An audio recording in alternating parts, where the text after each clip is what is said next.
I would just like to take the opportunity to thank Reverend Tim for asking me to come speak with you today.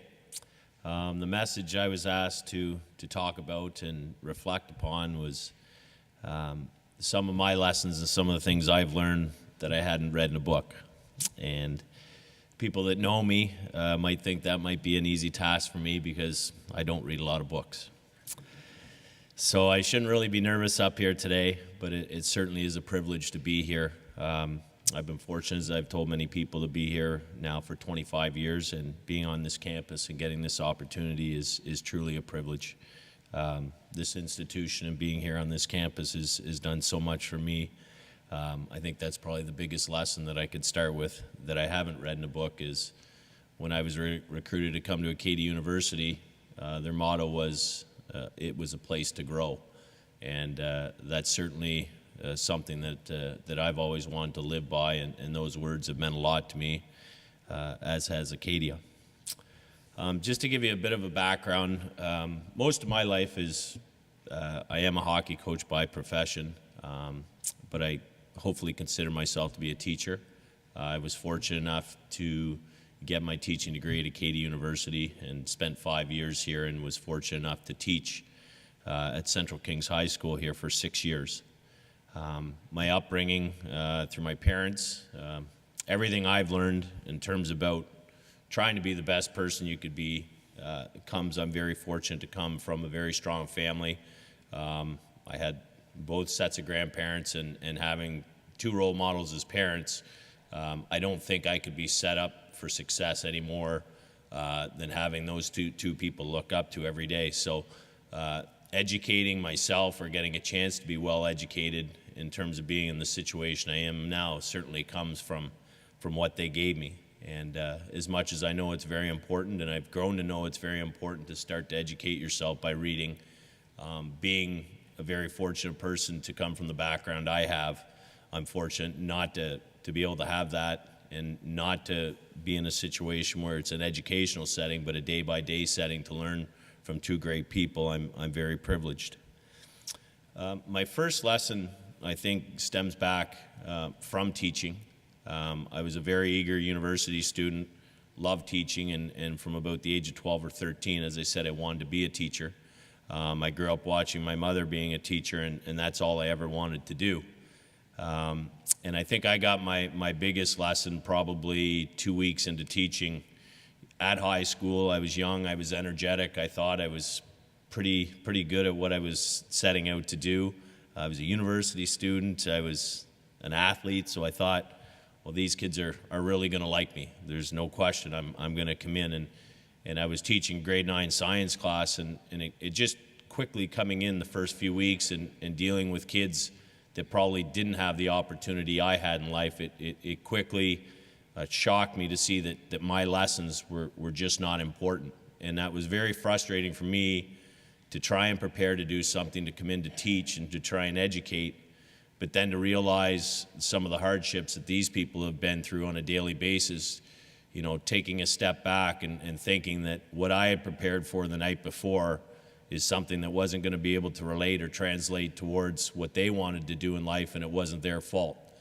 And seeing what some of the people had been through, it was very educational for me, because I very, very quickly learned that if I was going to be in a leadership role or in an educational setting, that I was going to have to change the way I did things. So for me, that was one of the quickest, learning experiences and educational experiences I think a person could have, is being put in a classroom full of kids that, didn't and weren't as fortunate as I was growing up, and having the background and the leadership at home, and where I went on to teach so many kids that, did want to hear the lesson and did want to progress in school. It wasn't that these kids, some of the kids maybe were doing anything wrong because they didn't have the same passion, the passion for education. But as I said, that definitely struck me as one of the most educational things for me as a person. Something else that has always struck me is that I found growing up and being a person involved in sports, and I think it's an important message for a lot of us. We like to watch movies, we like to watch sports, and these are some of the people we look up to in life.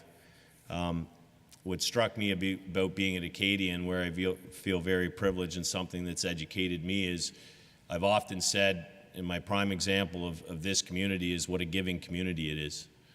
The education that I benefit from every day. I call the place I work in, I work at Acadia Athletics, and it's a tremendous building, very vibrant, and many of you are very familiar with the SMILE program that takes place down there. To me, that's my hallway of heroes. When I go down or I have a bad day or I'm driving into town and maybe didn't have the best start to the day or I didn't have a good weekend because of the success in my life or in my work, or I haven't had a good day, I've learned from taking 5, 10, 15 minutes to go down to the gymnasium or go down to the pool and educate myself and realize what's really important in life. And if the one message that I think that I try and share with people is take the opportunity to use the surroundings that you're in to educate yourself and immerse yourself and take a step back. I think we all live in such a very busy society that we're always on the go and we're always looking out for number one. And I think a lot of times we're always trying to look for answers, whether we're studying politics or watching the news or looking for that hero that might be on the television set. And I think the surroundings and the community we're in, we don't have to look any further than our own community and our own village to find heroes. I think in terms of being a leader or being in a leadership position, I think it's very important. Something I've found is to seek and study other good leaders. Being a hockey coach and being in charge and working with 24 or 25 players every year and bringing them this to the community is no different than being a teacher. So there's a lot of responsibility with that, and leaders, I think, always have to be in a situation where they're always doing self-checks. And I'm very privileged to be in a situation where we work in a department. Kevin Dickey is here today, Ray Ivney, the president of this university. These are people that I always watch with their trait, because I always say they're the best of the best. And although they have different jobs and hold different titles than myself, I always think that's the best way to self-check. And to me, those are things that are right in front of you. And if you don't take an advantage to educate yourself, I think you're really failing yourself and failing the others that you're attempting to lead. So I think that is also another important thing that I certainly have not read in a book. I also believe very strongly, something that's hit me over the last couple of years, the importance of consulting and always having somebody close to you that's maybe the exact opposite of you and maybe doesn't share a lot of the beliefs or view things the same way as you do. I think that's a tremendous self-check for an individual. And I've grown to, accustomed to having a couple important people in my life that are very special to me. They mean a lot to me, but we see things in a different light, and I think that's very important. And I find that I've become more educated and benefited from that. And I think that's something that we as individuals, it'll make you a better person if you can always try and see something from somebody else's eyes. There's no question. I think it's a very important attribute, and we're very fortunate if you can seek somebody like that you have in your personal life. I really believe that's going to make you a better person. Building a team, being a hockey coach, again, going back to that, I think you have to make sure that when you're doing that, you need people to help you, and you need good leaders, but you also have to have good followers. And sometimes I think we're looking for our leaders to do a lot of work, but if you're not surrounding them with good followers, sometimes you're setting those individuals that you want to lead for you, I think you're setting them up to fail. And although they have to learn as they go, I think that's very important when you're building an organization, building a company, or building a team, that you want to make sure you just don't push somebody. You've got to let them learn on their own, but you've also got to put them and give them somewhat of a chance to succeed right from the get-go.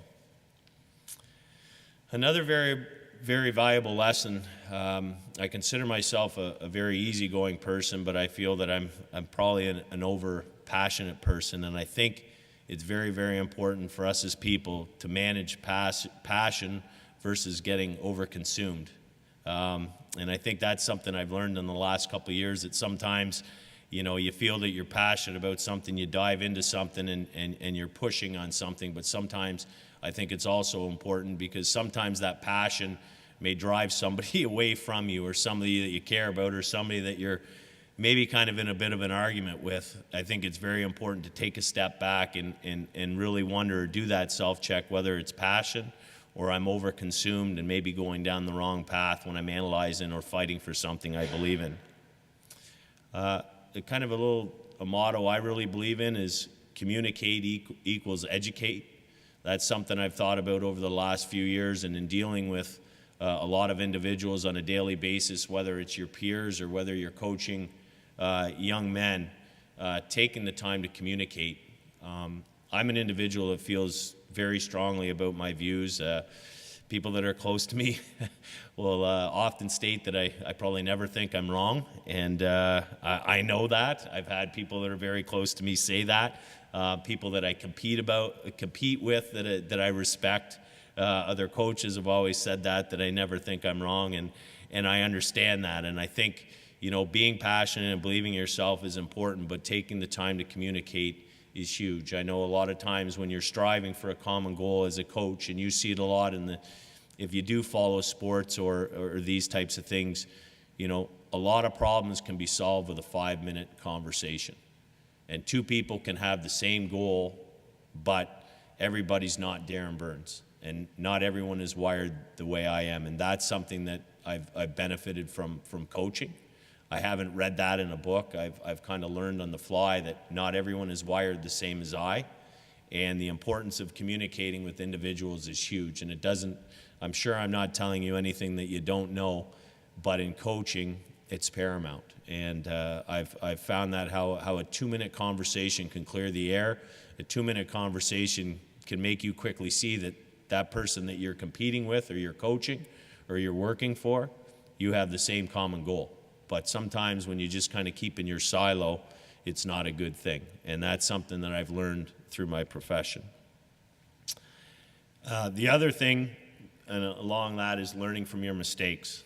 I really believe that you can prosper from failure or adversity. There's no question about that. And I think everybody has to keep that in mind. Again, coming from a sporting background, I know a lot of the best learning environments and a lot of the best learning I've ever done is from failure as a coach, or failure maybe possibly getting through to an individual. And I think sometimes you got to try and take that negative of the failure and turn it into a positive. I think my favorite thing that I haven't read in a book that I've learned on is the 24-hour rule. When controversy comes up or something happens, to take that 24 hours before sometimes you communicate. And I know a lot of sports teams and a lot of minor organizations are starting to use that as their mantra now with conflict resolution, and I really believe in the 24-hour rule.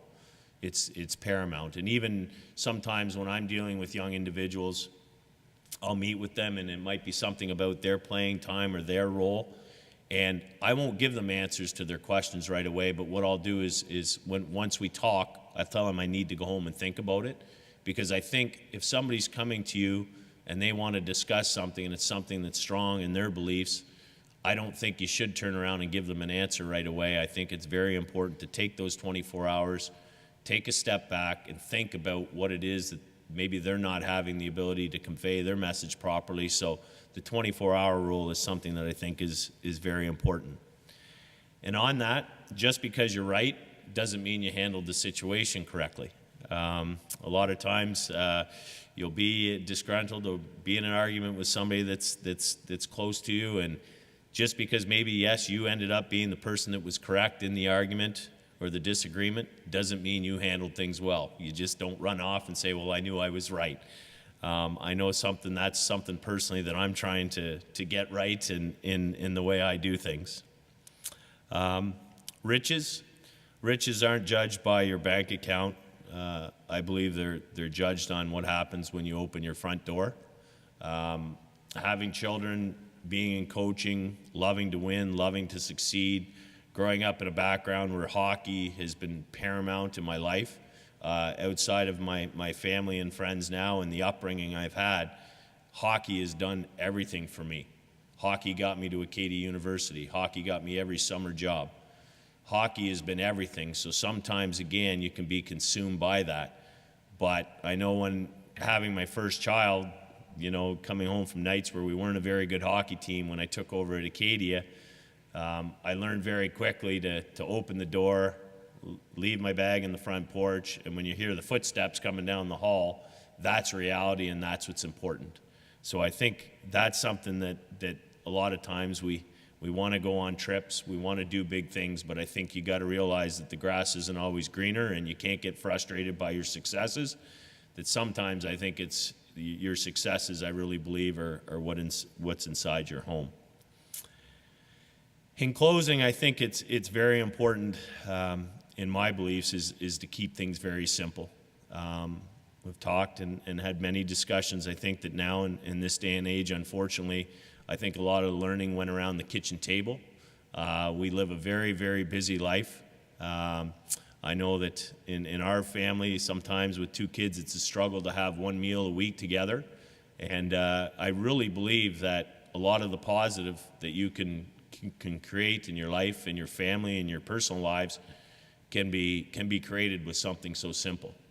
And the simple family meal, I think, is something that I know educated me so much. It made me realize how much my family cared, and I very much benefited from that. And unfortunately, I don't think we're ever going to get that 9 to 5 back in our lives, but whatever we can do as people to try and make it happen at least a couple times a week, I really feel it's important. And it doesn't have to be all the time. It may not be with your immediate family, but I really believe it can be with people you care about or people that you work with. And I really believe it's educational, and I think it can do a lot for us as people. So in closing, again, I'm not up here today. I make a lot of mistakes, and that's the beauty of coaching. That's the beauty of the position I'm in. But I'm very fortunate. I'm very privileged to live a livelihood and have a profession where you get to learn on the go, and you get to be around a lot of tremendous people, and you get opportunities like this. And as I said in the beginning, you know, taking the opportunity to realize how thankful I am in getting this opportunity after 25 years of being in this tremendous community, and getting this opportunity, I'm very grateful for it. But the one thing I don't think you need from a book is I don't think you need to learn that you can say hello, you can open a door, you can close a door behind somebody, and to me, those are very simple things that in life can make our environment that much more better. Thank you.